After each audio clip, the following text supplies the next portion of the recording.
Hello, Commanders. Hope you're all doing very well tonight. I have spent the last little while doing some crew testing because I know how much you love the crew testing to find out what what crews will work for the new hostels. And this month is no different.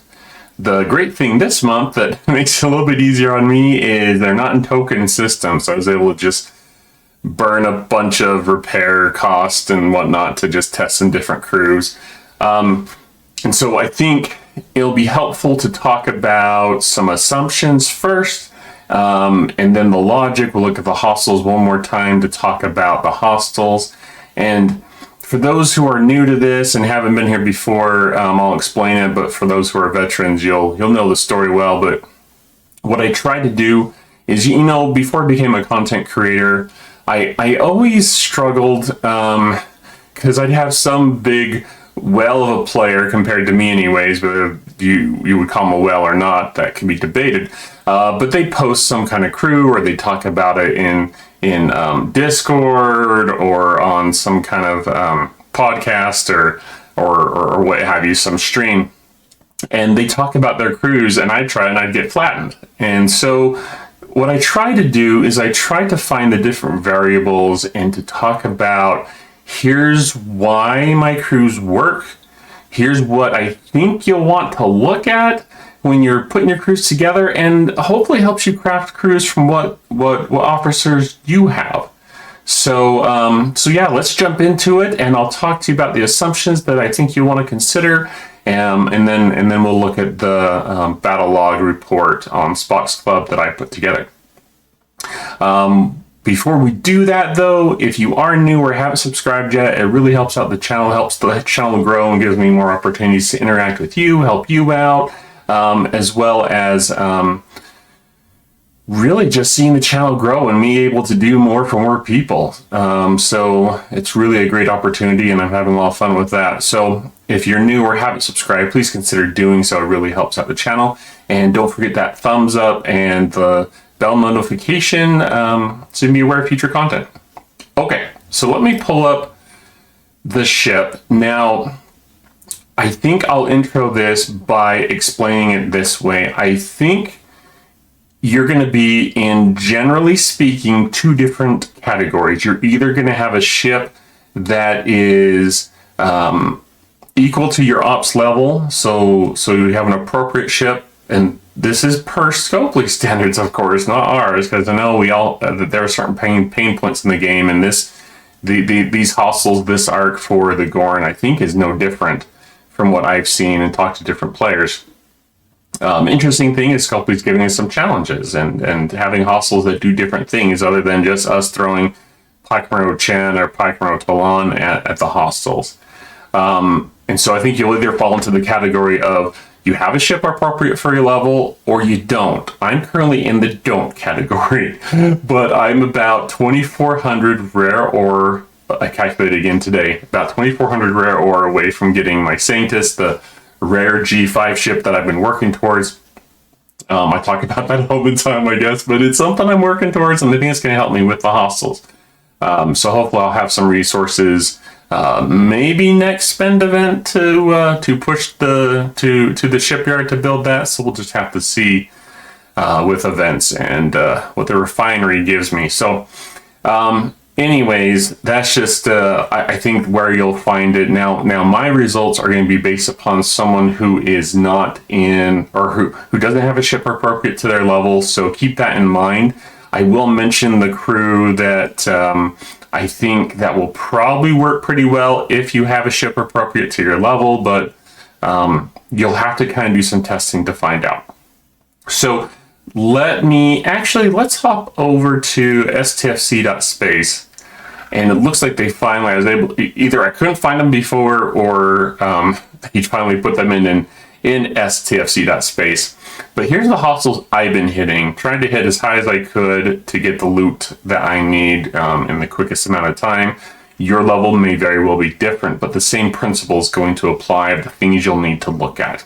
Okay, so here's the Gorn hunting pack, 53s that I'm hitting are the interceptors. They've got 3-4 kinetics, and each weapon fires 2 shots each round and 2 energy weapons, and we can scroll to the bottom and we can see the damage that they do.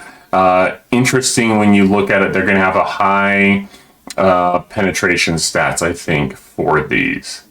At least mine do. It'll depend upon if you have a explorer based or battleship based for what stat that they are going to have primarily, I suppose.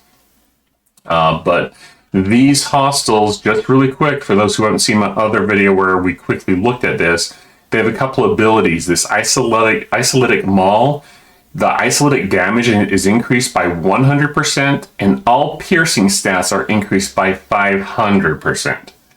So they are going to significantly get through your mitigation stats. When I calculated, it was interesting. I hadn't known this, and someone in YouTube land is going to totally call me on this, but I'm going to say it anyways, because it's the truth.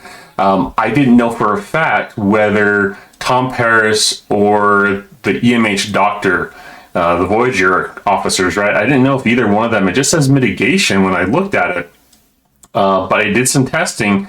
I'd put Tom Paris below decks and take him off, or I put the EMH doctor on the bridge, take him off separately so I could do a good testing. But with and without those officers, and I don't remember the crews I used, but those are the mitigation main officers I was trying for. I had like 20% mitigation for isolytic damage. So with or without the mitigation officers on the ship. So I talked to some players that know have done some more testing, and we concluded that yes, in fact, Tom Paris, and it looks like the doctor as well, will not provide you mitigation for isolytic damage. So that's where you're going to have to focus on certain things in the game to help you with that. And I'll pull those up here in a second. Isolytic vulnerability can only take isolytic damage, cannot be targeted by the board cutting beam. So ship abilities are always active there. So the only way you can damage them are isolytic damage. So let's hop into, let's see here. Let's hop into the game. So if I look at a battle report, and we can see that.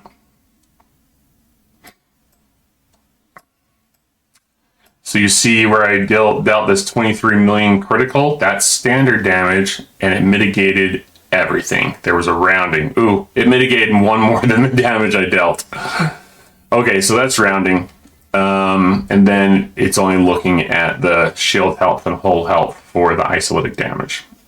Okay, so there's just showing you in a battle report that yes, in fact, that's how the hostiles work.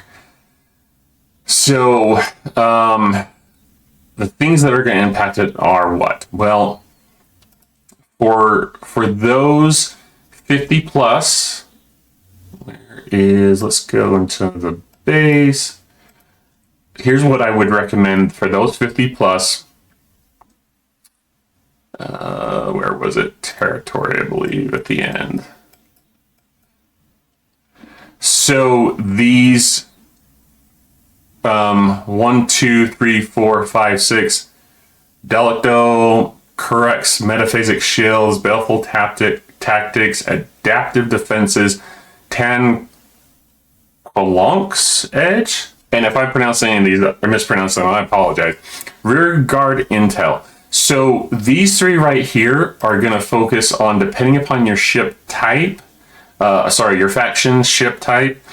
So if you have a Klingon ship, a Romulan, or a Federation, these will increase your isolytic damage, and it is going to cost these chronometric particles that you get from the territory capture season. And I haven't done a lot because I haven't paid for that battle pass, and so I haven't gotten a lot to get through this far. Could I have, if hindsight's 2020, wish I could go back and get back the whole health here, and invest in some of these. But this right here is going to be key, is that isolytic defense. Let's see, how high does it go when you max it? 42%. So these are going to be really important to help you. So if you do have the option to invest in these, I would highly recommend that. Once again, these are 50 plus, so unfortunately that does not apply to those in the 40 range. Another option, let's see here. Oh, do I want, yeah, artifacts. I was like, where am I going? Isolate artifact restoration. You can buy these with packs or you can win them through events. So that's a little bit limited. But you've got the spear, the baseball, and the coin. These three right here, depending upon your ship type, will increase your isolytic defense. Okay, so those are going to be important. So that's another source of isolytic defense. Since not everyone's going to be in that boat, some of you will already have some of that. I'm still trying to unlock them myself, so I'm not quite there. So that's where we can look at crews, and I can do another video, but some of the officers this month, as typical, Scopely releases hostiles that are very hard to beat, but the solution is always something they can sell. And this month they have solution from Mbegna, the nurse, Chappelle, and Kirk. So they have some officers there. So we'll look at those at a later date, but those look like they could help significantly with these hostiles. Some of them, when I looked at, I thought that's not very good at tier 1, but you may have to tier them a few times in order to get some good impact out of them. So we'll talk about the officers in another video. But let's talk about the ships now. So we know that they're going to do, they can only be damaged with isolytic damage, so you're going to need officers that can do that. One thing else to mention is if you look at the artifacts, just a reminder that like this Blade of Takan, just as an example, you have some of these. This one increases isolytic damage while on an interceptor and the opponent has a hull breach. So you need to be able to deal, if you have an interceptor, you're going to need to use, you're going to have to focus on this. So who causes hull breach? Well, you can put on the bridge. You can put Gorkon, you can put Lorca if you're willing to give up a spot on the bridge, and that may be worth it if your officers are tiered enough. And there's going to be a lot of ifs in this video. You can also, if your officers tiered enough, sorry, this video is going to be a little long, guys, but I'm trying to cover all the information here that people are going to need to know, whether you are a lower level, mid-level player, you know, just in the 40s and you're struggling. All the way up, and not everyone knows this. In fact, I talked to someone who'd been playing this game for a long time and they'd forgotten about this aspect of the Voyager officers. But Harry Kim, he procs morale on explorers. Okay, so Harry Kim, B'Elanna Torres, she causes hull breach depending upon your tier. Mine's level 3 or tier 3, I mean, so 30%. The higher you have these, the better they're going to work below decks. Now we're cooking. He's going to apply burning. Mine's only 2, so it's only 15%. And it goes up to, oh, I need to look at Torres. I was trying to, he's only tier 2. So Torres, for example, when you tier her, gets another 30%. So that would be really fantastic. 60% chance to cause hull breach. That'd be pretty good. So if you have officers that are tiered, these will work well below decks. If you don't, it may be something that you want to consider, because when I ran my battles, they were only 2 rounds. So if it doesn't proc right away, you wasted a below deck slot. So something to consider. Okay. So let me look at the ships real quick. And so I tried to keep it, so all the hostiles I hit were with the triangle. So I hit interceptors in my ship, my ship, since it's an explorer, and so I'm going with the triangle there. And I kept all the below deck officers the same. Now I put Paris below decks, and I talked about earlier how Paris does not affect isolytic. yet you're still getting standard damage. And I found it effective to keep him below Dex to help with the standard damage, even though he doesn't impact the isolytic.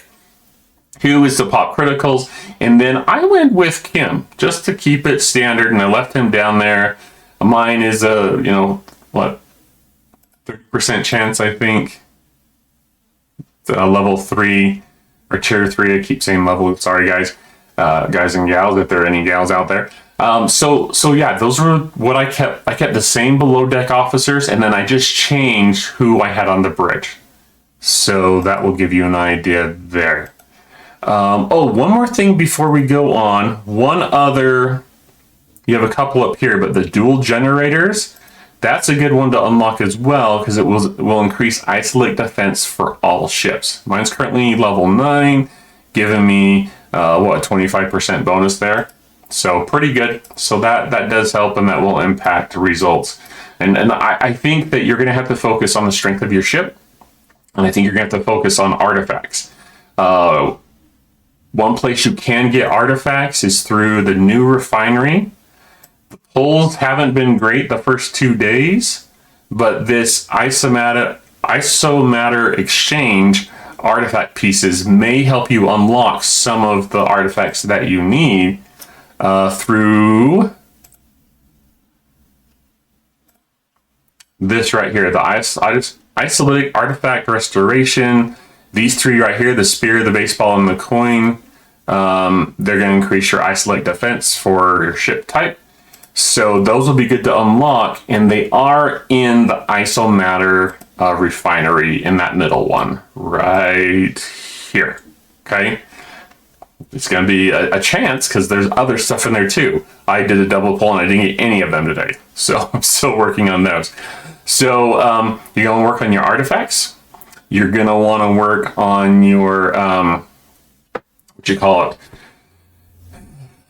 You're going to work on your officers. And you're going to work on that research if you're 50 plus in the territory tree. One other thing to mention real quick, just covering everything here, for anyone that has an NX01, hit me up on Discord if you have additional questions on this, but if you use the Leslie method, you can really stock up on the tech modules so you can keep doing your turn-ins. But they have this officer exchange, which has Voyager officers in it. And I would highly recommend that you try to single pull this if you've got a good stock of the tech modules that you send out and just try and kill the battleships. And I made other videos for that and put stuff in my Discord. There's a method at tier 5, depending upon your research, but probably tier 6, where you can really stock up on the rare chips for the turn-ins in your refinery for that. And that really can help you with the credits that you need. But you can get Voyager officers here, and I think that's a fantastic way to relieve your bridge slot and have one of those officers we talked about below decks. Okay, so now let's hop over to Spock's Club. Okay, so for me, I found the greatest success here if we focus on the loot per hull. The best setup that I saw was Janeway, Data, that's E Data, and 5 of 11. So I tried this first one thinking, what if I add additional piercing? Well, I think didn't get much as far as the piercing goes against these officers. And it's partly because piercing would be better against battleships, but I just wanted to test it to see how well that would work, given it would still give me synergy. But it wasn't impactful at all. I might have threw that out there as an option, and all these are just options either I came up with or I saw on Discord that people were using. So you might be able to take off Torres and put like a Kang on there in this case, since that's where most of our mitigation is coming from. But once again, it was just synergy with Janeway and wanted to see how well that worked. You get isolated damage from both E-Data and Janeway. One benefit you get from Janeway is that she has rounds where they will do little damage because of her captain's maneuver, which increases your shield mitigation. Essentially, you have more damage that goes to your shields than normal, and so it reduces how much hull damage you take. you can actually take 0 hull damage if you have all Voyager officers, so complete synergy or full synergy. So that was the best one that I ran. I did find in talking with other players that if for players who had a ship that was appropriate to their level and they focused on that, that it seemed like a common one was this Picard, Enterprise Picard or E-Picard and Data with 511. It didn't work so well for me, but once again, my ship isn't really at the right level where I need it to be.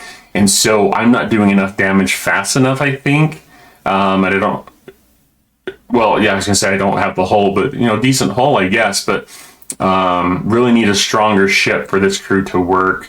A player that I know over quite some time now, this is the crew he used and got quite a bit, but he had a stronger ship, had a Sanctus. So, so this one may be one you consider if you have a ship appropriate to your level. You can always try it and see if it works. If you don't know if you have a ship appropriate to your level, and if it doesn't work out, well, you know that that was a failed experiment. I had someone that told me that this worked really well. What you're essentially doing is you get, Picard has some isolytic damage, but not as much as Data and Janeway. And so putting those officers, putting those on the bridge as officers and Pike to increase their effectiveness, this player found it very well, worked very well. So that is another thing that I tried. And then I tried, okay, let's just put all isolytic officers, and then you'd have the loop bonus having Picard as the captain. But a lot of these, I just didn't last very long. So that was a little bit of a struggle. So for me, I'm getting almost 4,000 per hull with this. I will mention that these are two rounds. Looks like about the same number of shots fired and taken per round. And by the way, I'm putting all these on my channel for the Gorn Hostels on Discord. I took screenshots of all this, so feel free to hop into Discord or join Discord, and I always put the link in the video description below. So you may have to click the expand or show more, whatever it says down there. But I did put these on there so you can look at the numbers and see how it works. Damage done, mitigated, critical percent. Because I only ran 5 battles for each one of these, there is some RNG, some random number, generated that kind of applies to that. But yeah, that is where we're at. For me, I will be sticking with this one for now, the Janeway, E-Data, and 511. Sorry guys, sometimes talking is hard when you're just rambling on and on and on, but hopefully all this information I'm giving you, it's a lot, but hopefully it's helpful. So what lessons can we learn from this? Well, it's going to depend upon your research, your artifacts, and it's going to depend upon where your ship is. We seem to have this continued theme where Scopely, I guess, is seeing this as a business opportunity, that they're like, you know what? All these players have leveled too fast. We don't like them being that high without us. You're skipping all these mechanics of for example, a lot of people have been skipping the 50 epic ships, which is fine. That was a content creator suggestion, but then Scopely came out and made all these loops and things hard to do without having that ship. But getting that ship is like, I think it's like 2 million credits for each of the factions. So it was just crazy expensive. And so Scopely's probably looking at that, and this is just my opinion, right? But Scopely's probably looking at that and saying, they're completely skipping ships. They're not investing in the materials or resources into these, and they sell packs a lot, and everyone knows this. Like these $100 packs that have resources and materials, they want you to buy those. Okay, so they want you to buy those, and when you don't, well, they want you to force you to do it, I guess. So that's where the testing is. I hope that this has been helpful. I hope it gives you some kind of guidelines and some understanding of why the crews work for me, why they might work for you, and things that you can hopefully focus on to really zone in and do better with these hostels. And I think it's going to be a common theme. I think you either, if you're close to that next ship that can really help you with the loops, that push and stay there until you have quite a bit more levels on that ship, more tiers. it might do to hold off. Press the pause button, stop leveling, and just work on your ships. So it will depend where you're at, where you're struggling with. But as always, if you have any comments, questions, feel free to leave them below. Even if it's a, hey, good video, thanks for all you do, you know, really appreciate to hear that too. Really appreciate all of you. Look forward to your comments and feedback, and we will catch you next time.